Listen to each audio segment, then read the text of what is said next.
Welcome to the Genius Factory. Enjoy the video. You start by preparing both devices, update the Portal firmware if available, and enable your phone's personal hotspot so the network name and password are fixed. Once done, power the Portal and do not attempt a normal PSNY-Fi sign-in yet.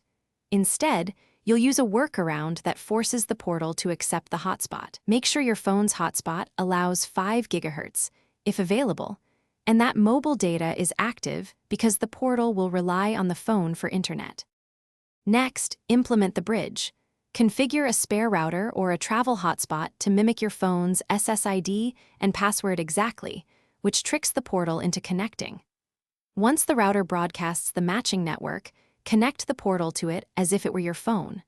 Then connect your phone to that router via Wi-Fi client mode or USB tethering so the router forwards mobile data. This preserves the Portal's expected network credentials while routing internet through your phone, letting the Portal function as designed. Finally, confirm the Portal reaches the internet by signing into PSN or launching Remote Play. Watch for latency, since mobile hotspots vary.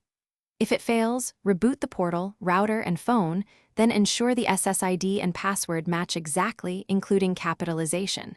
Make sure the router's wireless channel and band 2, 4 versus 5 GHz are compatible with the Portal. If problems persist, switch to USB tethering from the phone to the router or enable WPS briefly to force the initial connection. These steps usually resolve the remaining blocks. Thanks for watching. If you found this helpful, don't forget to like and subscribe.